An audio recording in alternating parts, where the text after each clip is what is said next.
اور مسائل زندگی کے بے شمار، آپ ہی کچھ کیجئے نا اے شہ عالی وقار۔ انسان کے چاہے سے کیا ہوتا ہے؟ وہی جو اللہ کی مرضی۔ اب اللہ پاک سے دعا ہے کہ اللہ وقت میں اتنی برکت عطا کرے کہ ہم اپنے عنوان پر پہنچ جائیں اور کچھ نہ کچھ جو ہے وہ گفتگو کم از کم تکمیل کو پہنچے۔ اس لیے کہ میں بارہا کہہ چکا ہوں کہ کربلا کبھی ختم نہیں ہو سکتا۔ جس دن کربلا ختم ہوگا اس دن دنیا ختم ہو جائے گی۔ جیسے جیسے دن گزرتے جا رہے ہیں نئے نئے نکات سامنے آتے جا رہے ہیں، اور اللہ تبارک و تعالی اس شرح صدر کا سلسلہ اپنے محبوب کی نالین کی خیرات کے صدقے جاری و ساری رکھے انشاءاللہ۔ چونکہ لوگوں کو بالخصوص خواتین کو یہ شکایت ہے کہ 5 دن میں آپ نے ہمارے لیے کوئی دعا نہیں کی، تو ہم نے کل اعلان کیا تھا کہ انشاءاللہ ہم محفل کے اختتام پر کچھ دیر ٹھہر کر کے خصوصی دعا کریں گے، اور آج کا دن خصوصی دعا کا بھی ہے، اس لیے ہم دعا بھی کریں گے انشاءاللہ، اور آپ سب اس میں شامل رہیں گے، کیونکہ محفل حسین میں جو دعا کی جاتی ہے وہ دعا اللہ قبول فرماتا ہے۔ اصلاح معاشرہ کے اجلاس میں تو ہم سال بھر شریک ہوتے رہیں گے، نماز روزے کے عنوانات پر تو گفتگو کبھی بھی ہم کر سکتے ہیں، لیکن ذکر تاجدار کربلا کے یہی 5-6 دن ہوتے ہیں جو ہمیں کرنے کا موقع ملتا ہے۔ تو میں امید کرتا ہوں کہ آپ حضرات بالکل صبر ضبط کے ساتھ، ذوق و شوق کے ساتھ آنے والی گفتگو کو سماعت کریں گے۔ میرے پیارے آقا صلی اللہ علیہ وسلم کے پیارے دیوانوں، کل کی محفل ہم نے کربلا کا خونی منظر کچھ حد تک کے پیش کیا۔ میدان کرب و بلا ہے، تصورات کی دنیا میں اب ہم اپنے وطن سے نکل کر اس غریب الوطنی حسین کی داستان کی طرف چلیں، مولا حسین کے ذکر کی طرف چلیں۔ کل آپ نے مولا حسین کے چہیتے بھانجے سیدنا حضرت اونو محمد کی شہادت آنسوؤں کی سوگات کے ساتھ سماعت کیا۔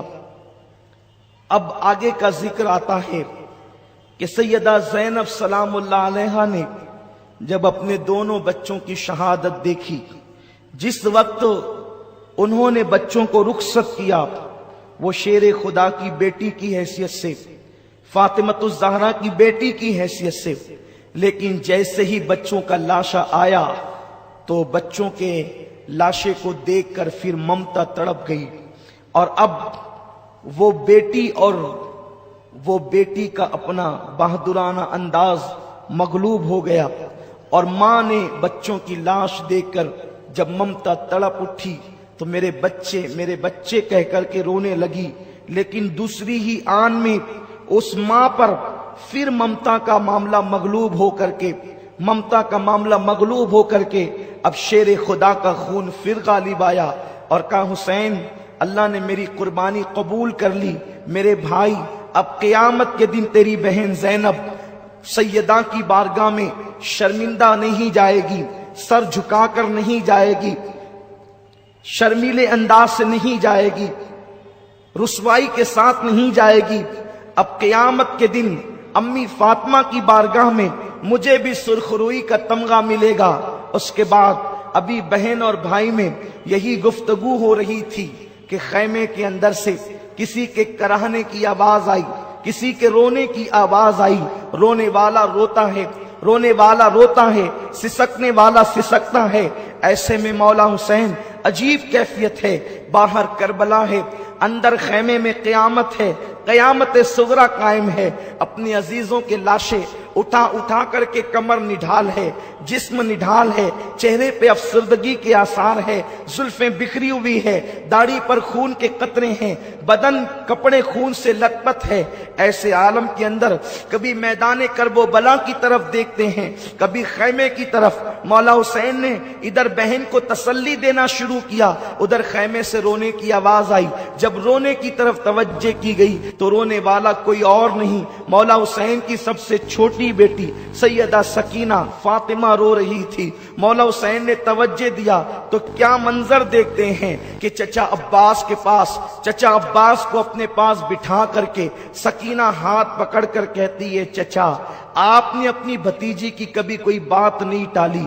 وہ دیکھو نا اصغر پیاس کی وجہ سے کبھی بے ہوش ہوتا ہے، کبھی پیروں کو زمین پہ رگڑتا ہے، کبھی مٹھیاں باندھتا ہے، کبھی کھولتا ہے، کبھی پیروں کو سمیٹتا ہے، کبھی پھیلا دیتا ہے. میرا بھیا بے ہوش ہو جاتا ہے، میرے بھیا کا ہوش ختم ہو جاتا ہے. میرے چچا آپ ہمارے لیے پانی کا تھوڑا سا انتظام کر دیں. اگر اپنی سکینہ کو نہ پلا سکے تو کوئی بات نہیں، لیکن معصوم اصغر کے لیے تو انتظام کریں. اللہ اکبر. مولا عباس نے، غازی عباس نے جیسے ہی اپنی بھتیجی سکینہ کا یہ دکھڑا سنا، اللہ اکبر طیش میں آ گئے. اس لیے کہ حضرت عباس علمدار مولا علی کی اور بیویاں جو تھی ان میں سے ایک بیوی جناب سیدہ ام بنین کے بیٹے تھے، لیکن سیدہ فاطمہ کی اولاد کا اتنا احترام کرتے تھے کہ اللہ اکبر مولا حسین کی اولاد کے سامنے غلاموں کی طرح رہتے تھے. آپ نے سنا ہوگا کہ اللہ اکبر مولا عباس جس وقت علی اکبر کے ساتھ چلتے، حضرت علی اکبر ہم شبیہ رسول تھے، لیکن حضرت عباس کا حال یہ تھا آپ کا جسم چوڑا تھا اور قد اتنا اونچا تھا کہ آپ اونٹ کی پیٹھ پر اپنا ہاتھ زمین پہ کھڑے ہو کر کے رکھ لیا کرتے تھے. اس قدر تناور آپ کا انداز تھا، اس قدر آپ کا جسم تھا، مضبوطی کا عالم یہ تھا. اس کی وجہ یہ تھی سیدہ فاطمہ نے وصیت کی تھی، اے علی میرے بعد جب آپ نکاح کرنا تو بہادر گھرانے کی عورت سے نکاح کرنا، کیونکہ بہادر ماں سے جب بہادر بیٹے پیدا ہوں گے تو وہ میدان کربلا میں میرے حسین کے کام آئیں گے. مولا علی نے حضرت ام بنین سے نکاح کیا. یہ بڑی بہادر خاندان کی خاتون تھی اور خود بھی بہادر تھی. اللہ نے بہادر بیٹوں میں ایک بیٹا عباس ایسا عطا کیا. حضرت عباس کی طاقت کا عالم یہ تھا، اگر وہ کسی انسان کی زلفیں ہوتی تو اس کے بال پکڑ کر کے جو ہے اپنے دانتوں میں اس کو اٹھا لیا کرتے تھے. یہ کوئی قصے کہانی کی بات نہیں ہے، یہ اسلامی تاریخ کا ایک باب ہے. اور ہمارے لیے تو حیرت بھی نہیں ہے، ہمارے لیے تو تعجب بھی نہیں ہے، اس لیے کہ ہم تو یہ کہتے ہیں علی کا گھر بھی کیا گھر ہے کہ اس گھر کا ہر ایک بچہ جہاں پیدا ہوا شیر خدا معلوم ہوتا ہے. ارے جب آج تک کے جو ہے علی کے خون کی تاثیر یہ ہے تو وہ تو علی کی حقیقی اولاد تھے. علی فاتح خیبر ہے، کبھی زنجیر ہلتی ہے، کبھی در کانپ جاتا ہے. علی کا نام سن کر اب بھی خیبر کانپ جاتا ہے.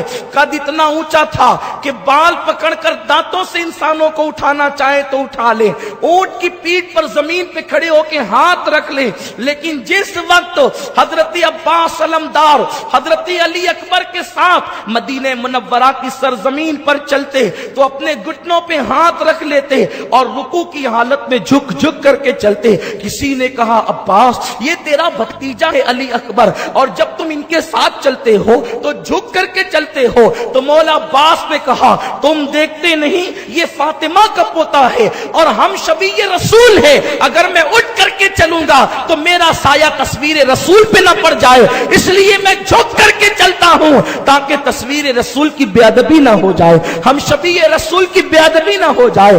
قدر والے جانتے ہیں قدر شان اہل بیت. میرے پیارے آقا علیہ السلام کے پیارے دیوانوں، تو مولا عباس کو خاندان حسینی سے بڑی محبت تھی. اسی لیے تو مورخین نے یہاں تک بھی لکھا ہے کہ آپ امام علی مقام کے سوتیلے بھائی ہونے کے باوجود آپ نے پوری زندگی مولا حسین کو بھائی نہیں کہا، آپ نے ہمیشہ آقا مولا کہہ کر کے پکارا. مولا عباس جو ہے غازی عباس جب سکینہ کی آہیں سنتے ہیں، اللہ اکبر، جس کو اپنے بھائیوں سے زیادہ، حقیقی بھائیوں سے زیادہ مولا حسین سے پیار تھا، مولا حسین کی آل سے پیار تھا، آپ نے مشکیزہ کندھے پہ ڈالا ڈالا، کہا سکینہ آج بھی تیرا چچا عباس، جب تیری کوئی بات زندگی میں نہ کٹی تو آج بھی تیرا چچا عباس تیری بات کٹنے نہیں دے گا۔ اور اس کے بعد مولا عباس جو ہے اللہ اکبر گھوڑے پر سوار ہوتے ہیں، اور علی کا لاڈلا، علی کا شیر گھوڑے پر بیٹھ کر کے جب جیسے ہی آگے بڑھنا چاہتا ہے، مولا حسین غازی عباس کی لگام روک لیتے ہیں۔ عباس میرے بھائی کہاں جا رہے ہو، کہاں کا ارادہ ہے؟ عرض کیا آقا سکینہ نے پانی کی فریاد کی ہے، میں اپنی بھتیجی کے لیے پانی لانا چاہتا ہوں۔ فرمایا نہیں میرے بھائی عباس، نہیں تو نہیں جائے گا، اس لیے کہ تو میرے لشکر کا غازی ہے، تیرے رہنے سے مجھے ہمت اور حوصلہ ہے، کو جو جاتا ہے وہ واپس نہیں آتا۔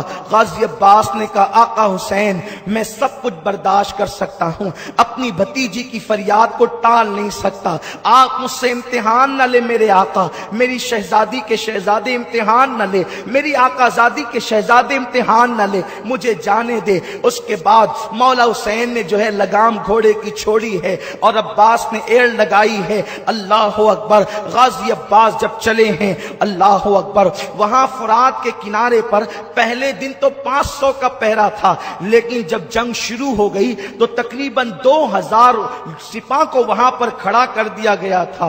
غازی عباس کو لوگوں نے میدان میں آتا دیکھا، لیکن میدان کی طرف سے عباس جیسے ہی فرات کی طرف بڑھے تو اس طرف لوگوں کی آنکھیں جو ہے وہ متوجہ ہو گئی کہ یہ کدھر جا رہے ہیں۔ جیسے ہی غازی عباس فرات کی طرف بڑھے تو ان سے مزاحمت کی گئی، یعنی انہیں روکنے کی کوشش کی گئی۔ مشکیزہ دیکھ کر یزیدی بے چین ہو گئے کہ اب کیا ہوگا، لیکن تاریخ میں آتا ہے غازی عباس نے جیسے ان سے مزاحمت کرنے کی کوشش کی گئی، ایک وار کے اندر 80 لوگوں کا قتل کیا ہے، 80 کو جہنم میں پہنچایا ہے۔ عباس کی طاقت و قوت کا عالم یہ تھا، گویا کہ حیدری کچار کے شیر جو ہے اپنی بہادری کے جوہر بھی دکھا رہے تھے۔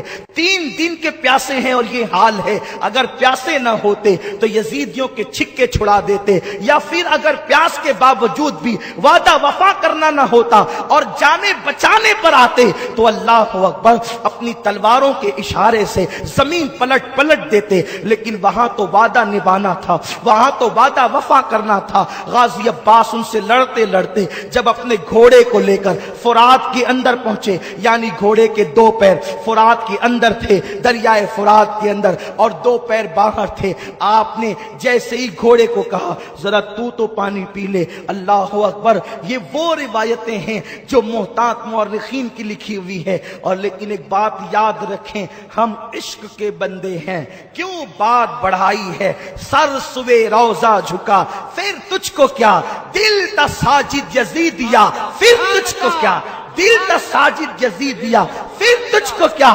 اللہ اکبر۔